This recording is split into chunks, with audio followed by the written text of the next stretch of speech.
Irreverent, entertaining, cool. You're listening to LA Talk Radio.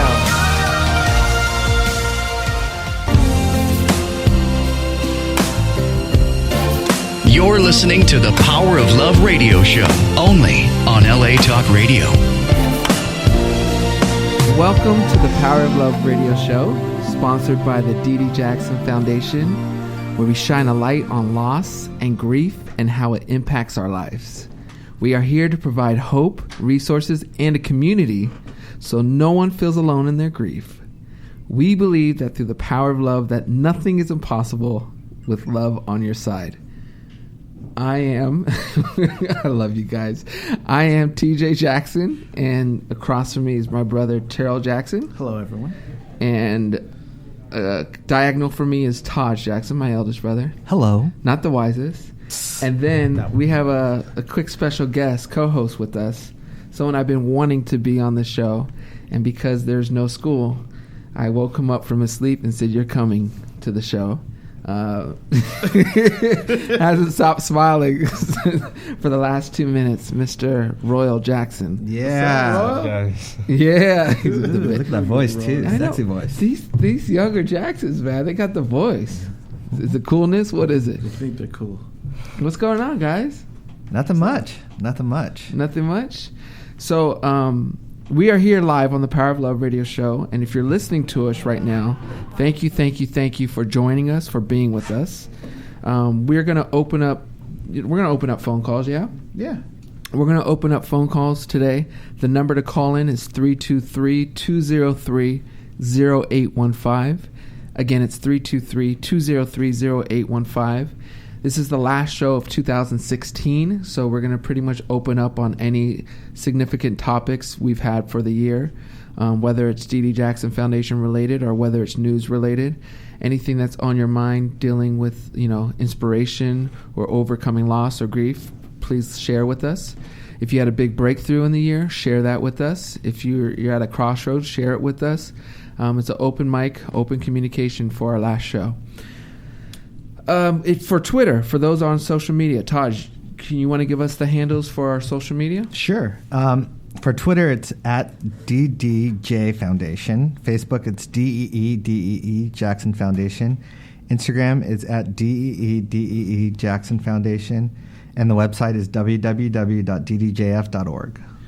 Okay. And Terrell, you want to do our disclaimer? You want to be disclaimer man? No. All right. So we're not licensed therapists. We are just ordinary people who have experienced loss. And we are just sharing our stories, our experiences to help you feel support and to let you know that you're not alone. Like I like to say, everyone is pretty much has always went through whatever you're going through, someone has went through it before. And I think if we open up dialogue and conversation, it'll help us deal with it and overcome it. Royal. Yeah. I like Royal. This guy, man. He's just smiling every time. Why are you so happy, Royal? He's happy he's not. He's next to Uncle Tosh. You don't notice that he smiles when he's next to me? What's up, man? Why are you smiling? It's pretty cool. It's pretty cool? Yeah, it's cool. Like the whole mic setup and stuff. Cool. What do you think? We're gonna all be on one mic, sharing? Yeah, I actually thought it was going to be, yeah. So it's actually a little better than what you thought it would be. Yeah. Like a little Howard Stern type of thing. Howard Stern? Okay. Son, move up a little closer to the mic. You got a soft voice like your father. Oh, God. There you go. Okay, well, we're happy you're here, Royal. I've been wanting you to be here so you can give a younger perspective on things. And actually, I've always wanted to ask a specific question to you. But first, I think we should talk about the two, I'm going to call them legends that passed within the last 4 days. Maybe 3 days, 4 days. But we lost two more greats. It's been a tough 2016. We lost Mr. George Michael, who was one of my favorite artists by far. Awesome talent, great guy, and so some of his music is just classic. A lot of his music is classic. So it's a tough one for me because, like I said, I grew up with him, and I know my brothers did too. And then the other person, Miss Carrie Fisher, which I gotta confess, I'm not a big Star Wars fan. Oh my gosh. I don't understand. I can't get into it, man. Wow. Oh, Okay. you like Star Wars, right? No. You used to. I You that- like Star Wars. You just didn't like the last one. I didn't like the last two. The only Star Wars I liked is Revenge of the Sith. So Really? That's don't the like only one. yeah, I don't like the other ones. Dude, Maybe it's inherited. I can't. I've seen Rogue One. Try to see it twice. I fall asleep every time. I don't understand. I don't know. Pops doesn't like Star Wars either. Yeah, that's what I said. Maybe it's inherited. I don't get it. But Maybe it's a Tito thing. It's a Tito. Y'all have Tito in your name. Yeah, maybe. But bro, you used to love Star Wars, right? Yeah, but that was, Yeah, I was you like had a Star 7. Wars party Did he? back in the day. Yeah, I have a picture. Did He was I dressed choose as- my party themes? As, Yeah, well, Probably your Darth Vader Your party things running around hitting everyone. Don't with make a it seem like lightsaber. his party things are based on what was on sale at the moment. Your party things are based on what you were into the most. You know, so Yeah, you're I probably was into Star Wars for a bit. so. But the But coolest Legos, that's why. yeah, they do have cool Legos. But the one thing I wanted to say about Carrie Fisher was I wasn't a huge Star Wars fan, but I do respect the strength and the just the figure that she brought out in Princess Leia. And I don't know any of her other roles. Taj, you would be able to maybe speak on that. But the Princess Leia, especially for a father of girls, it's a strong, independent kind of. It's like a real life super woman, and that's a pretty cool thing. And I think her impact was felt around the globe. Yeah, I mean, it's interesting because I think, you know, we as a culture, we celebrate people once they're gone. Mm-hmm. You know, more than we celebrate them when they're alive sometimes. And we have to be also, I don't want to go on a soapbox or whatever, but, you know, these two people were advocates for something, you know, that they believed in. They used their celebrityism, you know, to help people. You know, George Michael, he was a devoted advocate for LGBT rights and also AIDS awareness. And Carrie Fisher brought a lot of awareness to mental illness. And I think that's something that when you're a celebrity, you can shine a light on certain things that other people aren't aware of. And that's something that I appreciate for what they did, you know, because they did it at times when it wasn't PC to do it, you know.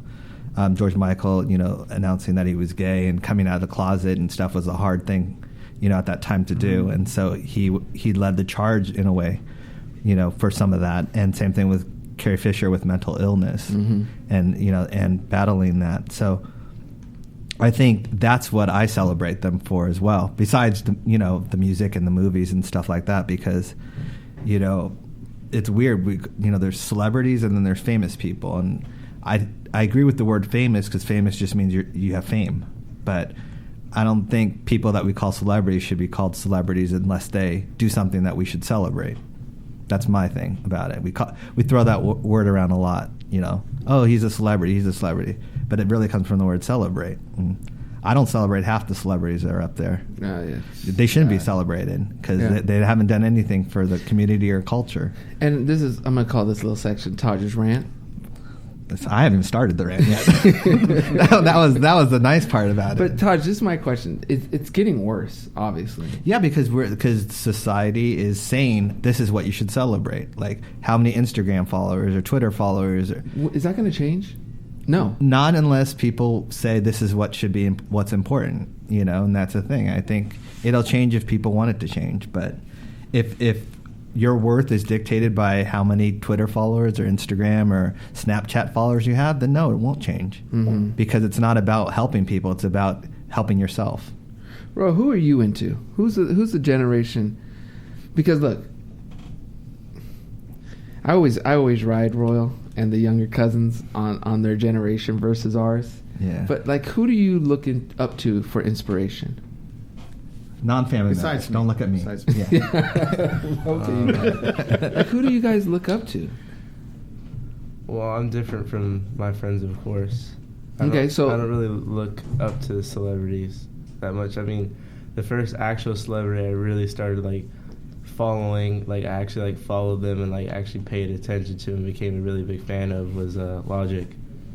But that's The rapper Logic. Yeah, that's really the only celebrity that because I've never just like been like, oh, that's like whoever, that's Logic on the street or something like that. But until like I actually started listening to him, I actually became like a really big fan. But I guess for him, for me, that's my inspiration is Logic. And what about your? Okay, first of all, real quick on Logic. I took Royal I surprised him. He's smiling. He's still smiling. I surprised him after we got. Look at that smile. I surprised him. We landed, and I told him we had to go back home for something. He was so mad, and then we went to. He told us we were having like some meeting. Yeah, I told him we had a meeting. I was like, so we had to fly back. We were in Texas that we had to fly back for. When was this? This was 3 months summertime. Early summer, maybe. Yeah. So Okay. he was so mad at me. Like, why do I have to fly back? From Why are you Texas? taking me with me? Okay. Yeah. So then we went straight from LAX to the Forum because Logic was performing, and I got tickets to Logic, his favorite artist. Ah. So he was like, "Where are we going? Where's this meeting at?" So then I got to the point where I couldn't hide it because his girlfriend was at the concert already, and she didn't know he was going. Right, Ro? Yeah. And then he's like, "No, seriously, where are we going?" He kept saying that even though we were parking. He goes, "No, seriously, are we going to the concert?" And so he was happy, which was cool. But why I'm talking about Logic is because I was actually impressed. You know, I was expecting some young kind of punk rapper kid that the generation that I don't the generation just follows, that has no substance. But what's his message he always says? Peace, love, and positivity. He always preaches nice. peace, love, and positivity between his songs. Not all the time, but he did it at least 4 times. And I'm thinking, this guy has this place sold out, and in today's time, he's able to preach that without trying to be too cool or whatever. And I was actually really happy. So since then, I got him a sweater, and I said, "You be a Logic fan," because there's guys out there that are still doing something, that are still stressing positivity. Right. They're not many. Like, who do your friends like? Anyone that makes music now. Young Thug. Young Thug? Yeah, Future. Which is I'm trying to- Yeah. Carol, sing me one Future song. I don't know. I'm I trying to know think who of he one is, that- I think. That's Lil the one. Yachty, Lil Uzi. Who? Who? Lil Yachty. 21 Savage. I haven't heard don't of know any of these. any of I know these people. Future in the first one. Young Thug. I've heard of yeah, them. Young But Thug. Little All- Uzi all and those people. Savage, I don't know.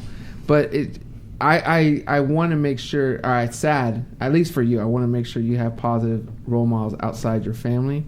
But I think that's what's going on, to piggyback off Todger's rant, is our society's not giving enough positive role models and not displaying them and giving them the push. Is that right, Todd? Yep. Okay. Yeah, I mean, that's basically it. Is just when you have that platform, it's such a strong, such a strong platform, and it's like now it's all about like, can I get more money from that platform, and can instead of just helping people. I mean, is our society wired though that if you're preaching positivity and you're too clean? Yeah, that's what I was going to ask. like- Is it quote unquote uncool? no, it's just To be positive. the society is now dictated by tabloids and and those kind of things. So that gets more traction. So everyone will print that, and everyone will talk about that. If you say a bad tweet, that'll get more traction than saying a positive tweet. So that's why people will report on it, because then you'll get eyeballs and clickbait and all that stuff. So it's just now the people that are controlling it is the people that are trying to make money, which has always been the case, but now it's the media. Terrell, you got anything? It's frustrating. Yeah, it is. Well, it's backwards, and it's sad because it's like people. I shouldn't say everybody, but a lot of the negative media, they celebrate that. Yeah. So a lot of people follow that. If you want Instagram, you want followers, you have to rebel. You have to do this. You have to do that, and it gets you further. Yeah. Well, so celebrities, or really anyone out there, portray a strong message, portray good things, right? Is that what we're saying, right?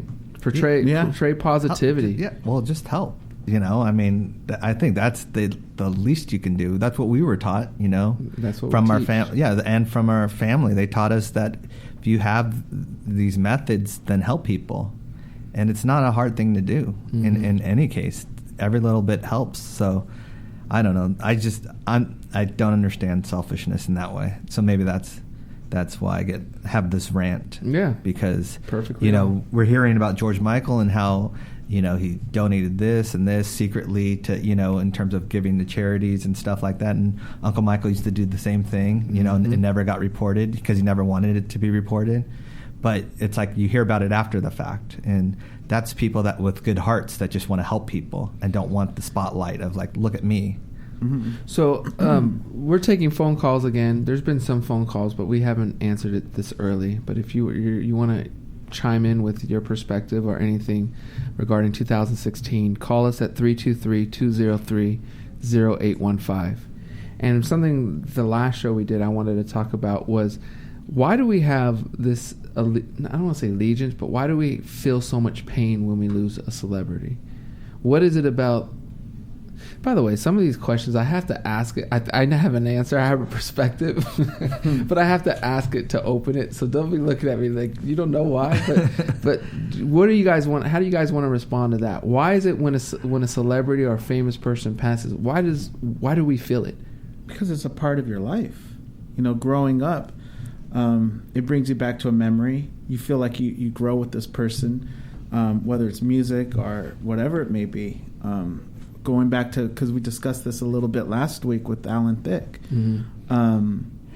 You pretty much saw him. For us, we watched the show Growing Pains, so every week he was there, and then eventually, they're gone. It was every day. Yeah. Syndication and things. And then you feel like you're with them. You laugh with them. You cry with them. Yeah, you feel a part of them. Yeah. So it's and then that's a whole nother thing. It's like the person and the character they're playing. You know what I mean?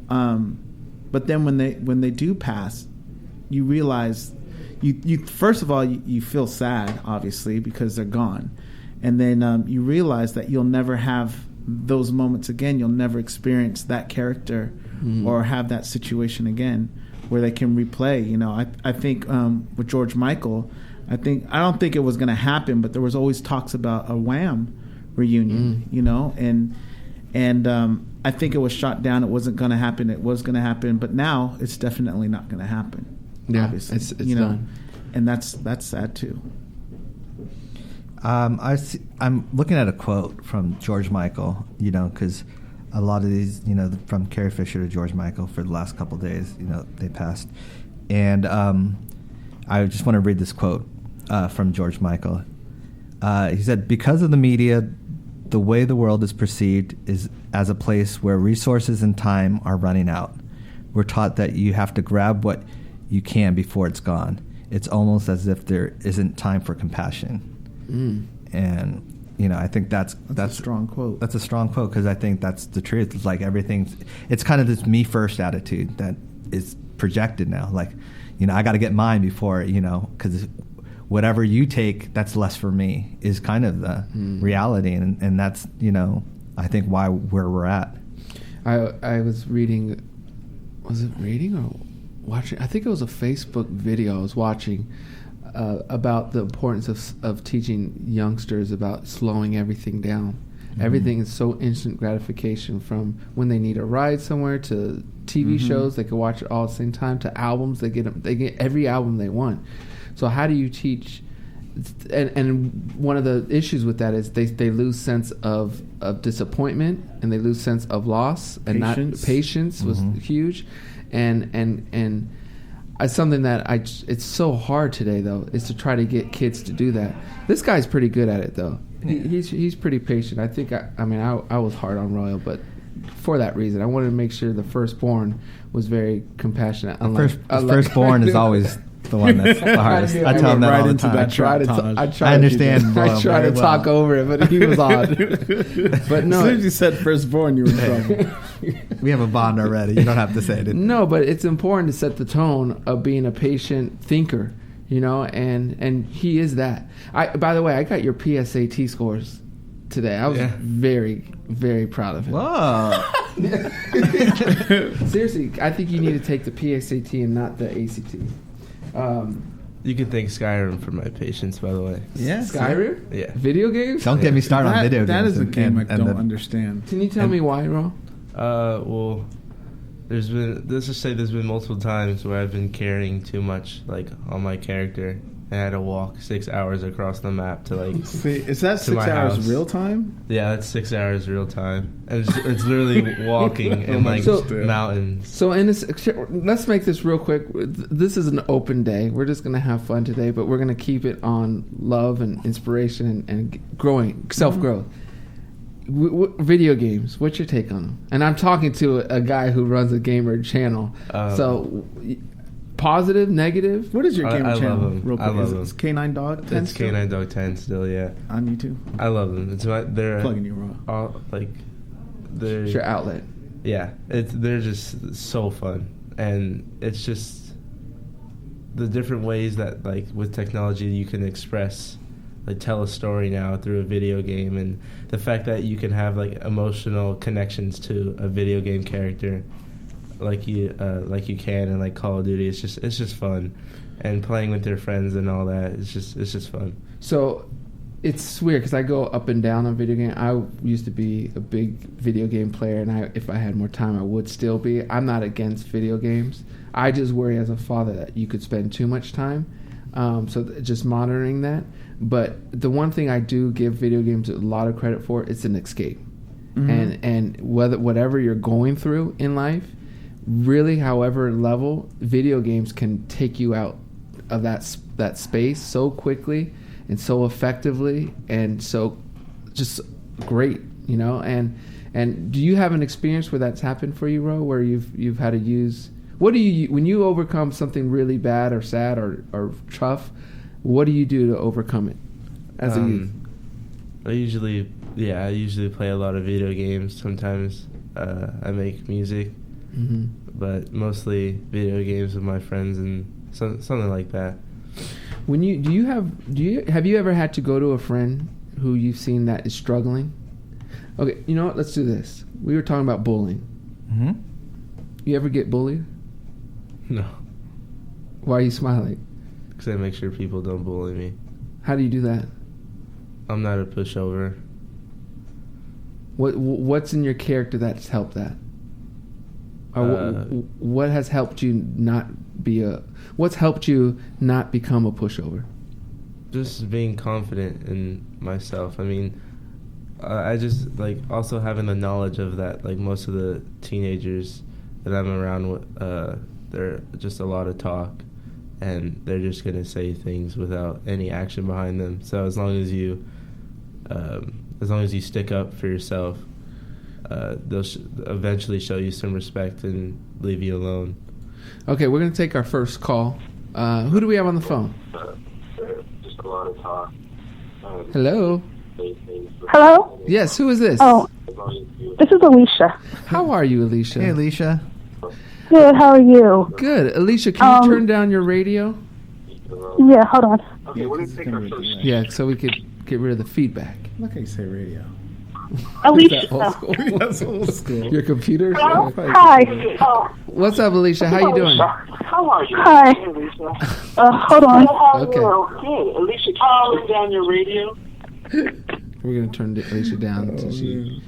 Okay. Go ahead, Taj. Were you going to say something? I was going to just real quick while Okay, hi. Oh, okay. She's back. Okay, go ahead, Alicia. Hello? Yes. Yeah, I was calling to talk about a few things. Yes. The first was George Michael and Carrie Fisher. Mm-hmm.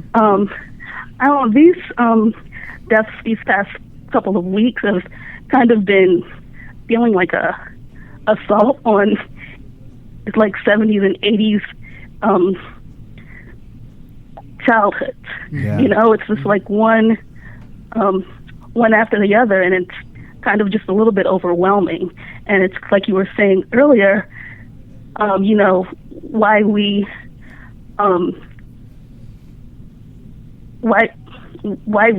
gravitate towards their body of work is, I think, because it makes us feel closer. Like I was listening to George Michael before the show came on, and I've been listening to him these past couple of days, and even with Carrie Fisher too. I was a really big Star Wars fan when I was younger. Not so much anymore, but it brings you back to, how do you grieve these people, and why do you feel so connected to them? Is because that's what they were. They were a part of your childhood. Yeah. So it kind of brings you back to that, and when you, kind of also piggybacking off of what Royal was saying about being bullied. I know for me, that's kind of how I got through it. Listening to music or watching movies or something like that. So, these figures are kind of elevated. They've helped you, and they've become part of you. Right. Yeah, I get it. I get it. No, I think that's a great point. It's who we've grown up with. When I heard George Michael pass, it was so shocking, and so it took me hours to function again. I mean, I don't want to say function, but to not think about him. And it's like you said, he was part of your life, and I think it also kind of tells you, life. You're getting older in a sense. You know what I mean? Right. You're getting older, and we're all approaching our midlife, or some of us are even past that, and it's kind of a reminder that tomorrow's not promised. And it's tough. Because I know did you even know who George Michael was? Yeah. From the movie Keanu, or. He's in Keanu? He's not in it, but that's the music that the guy always listens to. No, I knew Careless Whisper. Okay, yeah. So, a lot of our youth don't really understand who, maybe it's Carrie Fisher because of Star Wars, but who George Michael is. So for them, it just goes over their head. But for us in our 30s and 40s and 50s, it's like an attack on our life, in a sense, Yeah, I agree. Yeah, because I'm sorry, I didn't mean to cut you off, but I remember Christmas. Christmas. My cousin asked who George Michael was, and I told her that he was a big pop star in the 80s. And then, I was playing her some of his videos, and she goes, "Oh, so that's elevator music." And I'm like, "What?" I was like, "No, she didn't just say that." Wow. Like, did you just, I mean, obviously she's younger than I am, but it just took, like, elevator music. I never really thought of it like that. Yeah. And then, even like you, again, when your Uncle Michael passed, it took me about 2 days of not being able to sleep and about 6 months of, just grasping that he wasn't here anymore. Yeah. And I mean, my first concert was Victory. So it just, that just totally took me out. And especially, thinking about you guys and how close you were to him, it just like didn't compute completely. Yeah. And so that's, this year has just been insane. I'm waiting for it to be over. Yeah. Well, Alicia, please don't take anybody else. Alicia, thank you so much for your phone call. Yeah, thanks. And thanks for supporting our show and wishing you all the love and happiness for 2017. And I think the message of this phone call is tomorrow's not promised, and make the most of your life, and I don't know. Yeah, hang in there. But hang in there, Alicia, and much love to you. You too. All right, bye-bye. Thank you. We'll do one more phone call. Who do we have on the phone? Hi, my name is Meredith. I just wanted to really just let you guys know I love the idea of your show. It's really helpful. You've had great subjects on there. And even the days like this where you just let people call in and speak freely, like the young lady that just finished speaking about George Michael. I agree with a lot of things she was saying. And that's all I had to call to say. Awesome. We really appreciate that. Thank you. It means a lot to us. And we're having more of these open phone call shows because a lot of people have said they love them and they like to be, we stress about the community and making this show from the ground up, and it gives someone a voice to do it. And that's the whole purpose of the DDJF too, is to build a community. So we obviously want to hear from you guys too. Otherwise, So thank you. Thank you, and keep listening and share the message. Okay. No problem. Keep up the good work. Much love to you. Wow. Sweet. So we'll take more phone calls later. But I think that was right on. I think, Taj, that's another thing is that you get to it's like these are people I grew up with. You know what I mean? And childhood is people usually, unless you had a really bad childhood, people cherish their childhood. And if you had a bad childhood, there's something that helped you get through that, and that also is important. And that could be a song, a movie, a book. Yeah. And so that's what got you through it. So you appreciate that. And so you do notice that most of these people that are passing, they're being celebrated because, they've done something to help people in a way. And I can't stress the being advocates enough. I think it does help in terms of having some kind of purpose, because people really gravitate towards that. The two people that they cared and they used their platform. Royal. Yeah. You're in a daze. What are you thinking about? I actually don't know. Video games. Yeah. He went to bed late playing games. But I have a Carrie Fisher quote. Yeah, please. This is from Carrie Fisher. She says, I am mentally ill. I can say that. I am not ashamed of that. I survived that. I'm still surviving it, but bring it on. What was that in reference to? Her mental illness. Which is? What?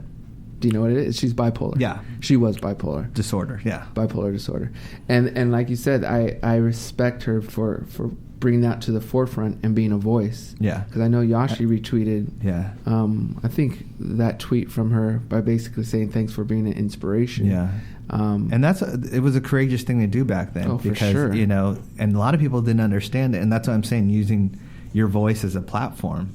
Because, she really brought a lot of light to it. At that point it was just, so-and-so is just crazy or this or that. And that's not the case at all, as we learned from last podcast. Where's your quotes? Did you look any up? You kept on calling me. Okay. Royal, do you ever, this is going to get pretty, let's answer this phone call before I bring you here. We got another phone call. Who do we have on the phone? Hello? Hello? Hi. Who's this? Oh, yeah, I finally got on the air. I will put my radio on mute. This is Tiffany. Hey, How are you, Tiffany? I'm doing good. How are y'all? Good. How's your holidays going so far? Oh, it's been fantastic. How has your holiday been? Everything's good. Everything is good. What do you have to chime in with us? What do you got for us? I wanted to talk and touch on the topic of how a celebrity can touch a person's life and everything. And I kind of primarily want to talk about your Uncle Michael, if you don't mind. Yeah. Okay, because I'm just looking at him because he's posted all over my bedroom right now. Let's hear it. Y'all are too. But yeah, I've been a fan of Michael since I was 9 years old. I was telling somebody that earlier today. I've been a fan since I was 9. I'm 30 now. And, I don't think that, when he passed, that it really registered with me. But at the time when he did pass, I don't know if I grieved the way other fans did. Because, as soon as my father came in and said, Michael went to heaven, I jumped in. It was with the other fans trying to give them pep talks and help them, because I don't say it a lot and I don't flash it or anything, but I did manage to talk four other fans out of suicide, actually. I tried to tell them Michael wouldn't want this, he'd want you to live, he wants you to remember his legacy, and that's been my message since it happened, unfortunately, because if it weren't for your uncle, I personally wouldn't be alive myself, to be honest. Wow. Tiffany, yes? No, I was going to say thank you for sharing that. And because I've heard that before. I've heard some fans had to encourage other fans to continue living out of love. And I know it's not easy, but you have to know what my uncle would want. And that would be for you to be as happy and as loving and as giving as possible. So what you're doing for others is greatly appreciated, and is important, and I think that's actually a good topic. Is to because don't make me cry. No, it's huge because that's a good topic for us to have in the future. Is because I think we all can kind of feel this. Is that when Uncle Michael passed, we're still grieving, and it's like we didn't get to grieve on our own because our attention and we wanted to make sure our cousins were strong and all that. So it didn't allow you to grieve maybe properly or on the course. You have to be the strong figure. So right. I think that's right on, and I respect you and applaud you for being that because it's not easy. Thank you. Yeah. Okay, you're making it sound like it doesn't feel like it was anything special. I just felt like it was something I had to do. I didn't feel like I was doing anything special. No, you are. You are. You're following your heart, But thank you so much for your phone call, Tiffany. And all right, thank you. Have a beautiful, happy holidays, and thank you for listening, and have a great 2017. Thank you, Tiffany. All right, thank you. You too. Take care. Bye. Bye. I think that's a very important point. Yeah, that was. That's an important point that I think a lot of people. Maybe that's a topic we should have. Is when you pass, when a family member passes, a lot of times the older figure, and you've even said this, doesn't really kind of has to ignore it and just put it on hold. Whoever's in that older role, has to put it on hold. And I think that's something that we should do a show on and focus on because, how do you? It's just tough. I know that. Yeah. Yeah, it's tough. Yeah, I mean, that's a good topic. Yeah, we do need to have that topic. Okay. In the future. Well, what I wanted to ask you, Royal, was, do you ever get scared of things? Like not like boogeyman and stuff, but do you ever get scared of someone leave? Are you scared of the concept of death?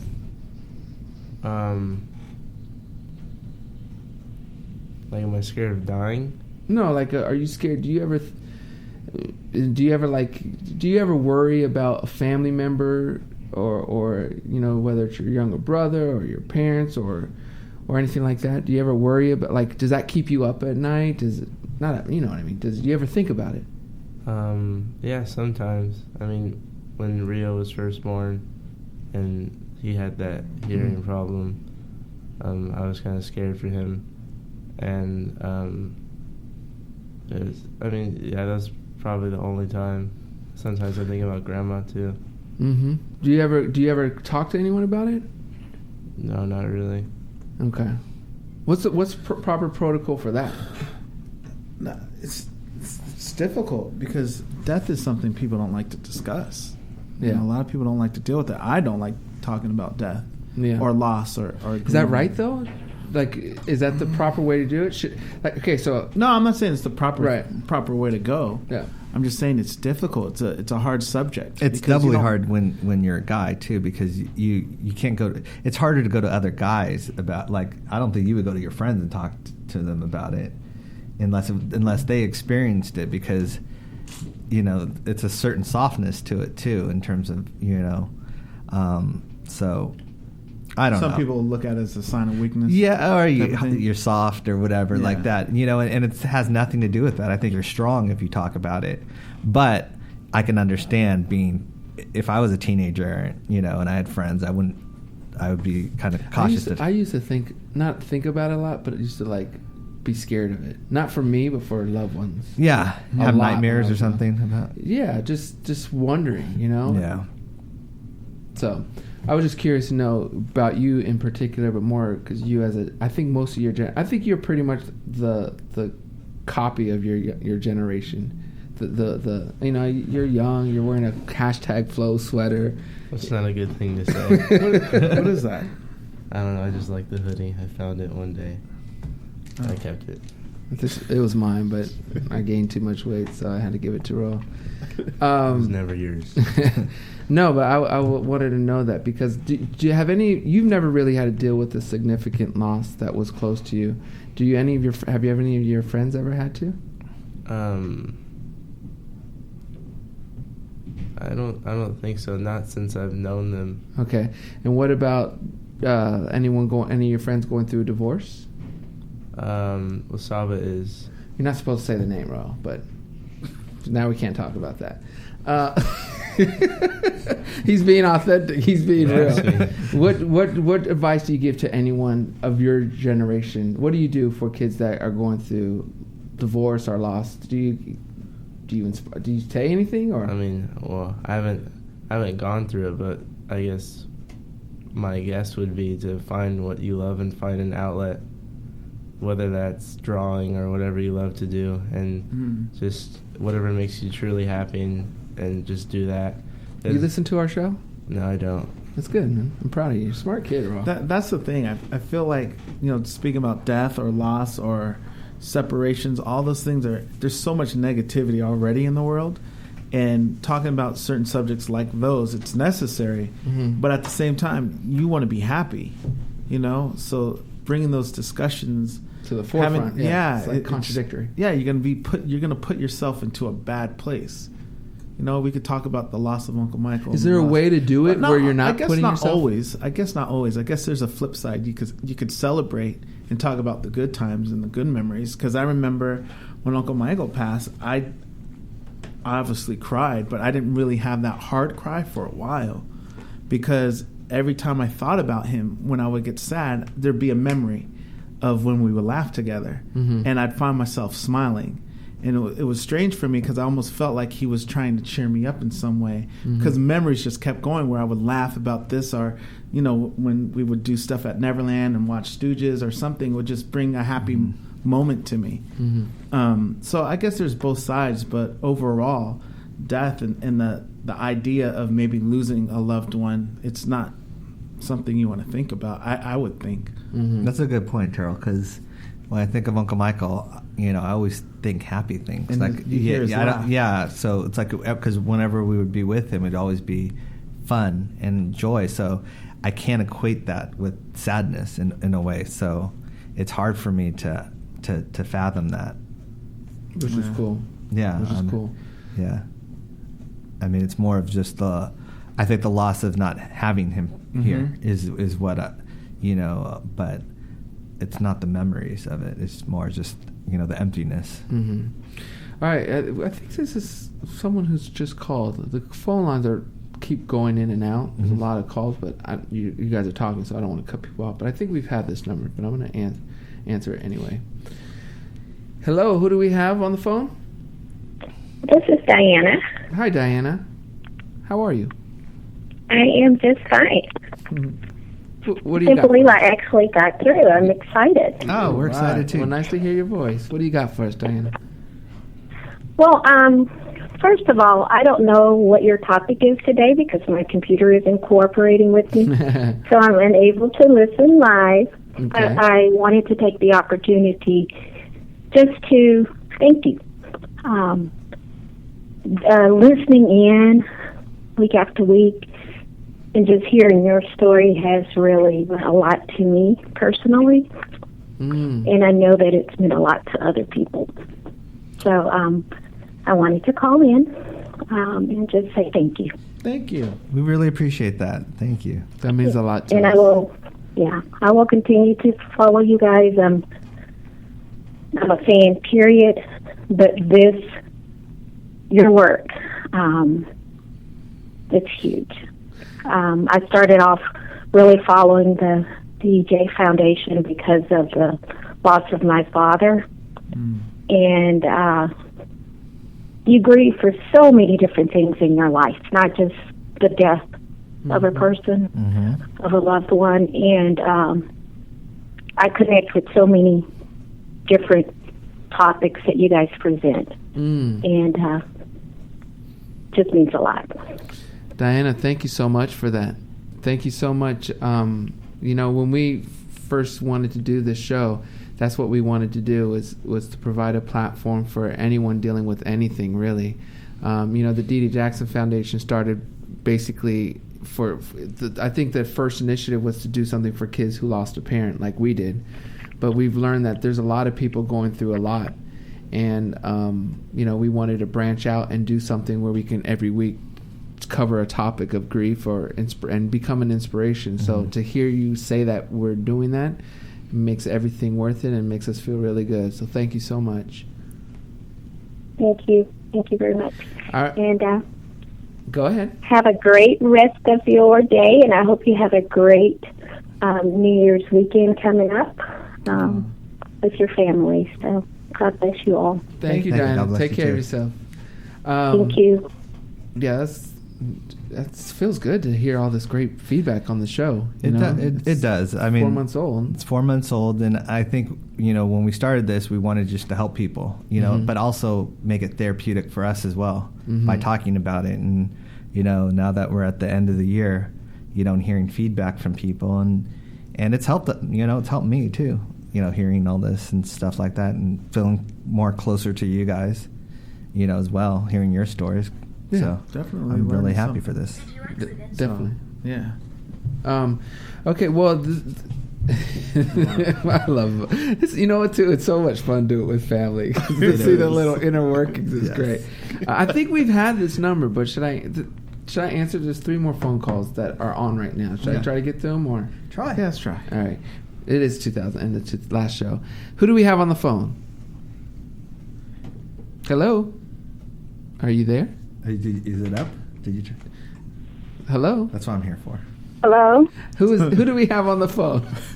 This is Sequoia. Sequoia. How are you, Sequoia?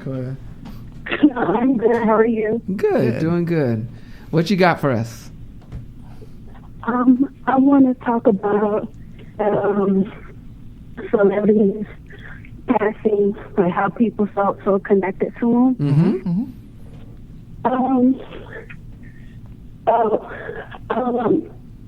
The celebrity that I second meeting was actually Michael, because I actually felt so connected to him through his music. And it's like, when I was really young, really like 5, I was like just in the cartoons and stuff, and my childhood wasn't really that good because my parents was always arguing, and my daughter, she was the one that actually introduced me to music. We actually sat there and watched music videos, and the first music video I saw was Michael Jackson, Black or White. Wow. And that was... Hello? Uh-oh. Sequoia, call us back. It just cut out. Oops. We're going to take one more phone call, guys. Hello? Hello? Yes. Is this the radio show? Yes, it is. Who do we have on the phone? Oh, boy. It's Gigi Taylor calling. Gigi! Hey! How are you, Gigi? I'm doing good. I don't want to take too much time. I just wanted to say that and a couple of the other callers said the same thing. And I truly am proud of you guys with the DDJ Foundation. Yes. Great. You're doing a great job. And Gigi, why are you proud of it? Like, what is it? What is it? DDJF means to you? What are we doing right? Well, you put me on the spot. Well, I'm proud. Well, first of all, you guys, your character and your integrity that you've always shown. That's the one thing I think why a lot of people, and I'll just speak for myself, are proud. So you guys are consistent with your character and how you live, and so it shows with this foundation, and it shows with this podcast, it shows with the music therapy. I hope I'm answering it. I'm kind of nervous. I didn't expect that question. No, but you know what, Gigi? I know. I think my brothers have shared this, but it's hard for me when I say this because I don't want to speak for you guys. But if I ever say something you guys don't agree, you let us know. But I'm getting to a point in my life where it's like, what am I leaving behind? Every now and then when I'm going out, I'll hear someone say, we got my daughter got married to your song, or your song was the first song that me and my boyfriend listened to. Whatever. I hear those stories a lot, but you want to leave more, and being able to do this foundation is giving us a platform to do that. And there's nothing more fulfilling when you hear people's stories saying that it's made an impact on them, it's helped them. And life is short, life is precious, and to be able to help people live a more fulfilled life and help them get on the right track to live every second the best they can is awesome, you know. And Gigi, I'm going to let you go because we're running out of time. But people like you and Sequoia and Diana and Alicia and Tiffany, and there's many more that I'm not saying, but you guys who supported us from day one and continue to support us is huge. So much love to you guys. Yeah, and thank you. And please continue to be our support. And we love you. So thank you. Thank you. Love you too. In my prayers always. All right, Gigi. Thank you. The one more thing I want to say real quick, guys, before we go, because we're over time. Sequoia, first of all, next week, please call us back and share your story because we lost you. The other thing I want to say, though, is our board members. I'm not going to go through our board. DDJF is not just Taj, Terrell, and TJ. There's a list of board members who put time into it, who aren't being compensated for their time, but just doing it out of the greatness of their heart. And we want to thank you guys for being supporting this cause, because it's something that's big and important to us, and for you guys to do that is huge. I know everyone in our board usually has their own little story and their personal why, but it means a lot to the whole team. And also thank you to those that are volunteering that aren't necessarily part of the board but have volunteered their time. Evan and a few others. Thank you for helping DDJF. Taj, you got any last things for closing for 2016? No, I think 2016, is... Sorry, Taj. Yeah, just cut me off. Yeah, my bad. Go ahead, man. 2016, is slowly coming to an end. But for 2017, focus on helping people, helping others. It feels really good to help someone. Make it a New Year's resolution, yes. right? Yeah. Royal Jackson, I didn't get to spend the exact amount of time with you I wanted to on the show, so you will be coming back. You got school starting next week, so it will be a while. But thank you for being here, son. Yeah, Royal. Thanks for sharing your little stories. I like the seat with Royal. But really, thank you guys for making 2016 a great year for DDJF, and please continue to support us so we can make 2017 even better.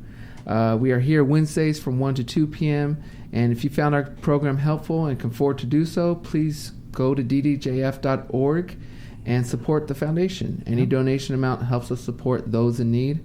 And much love to you all. Anything else, guys? No. Nope. That's it? That's all we got right now. All right. Much love to you guys. Thank you. Thank you for listening to The Power of Love. We are here to provide hope, resources, and a community so no one feels alone in their grief.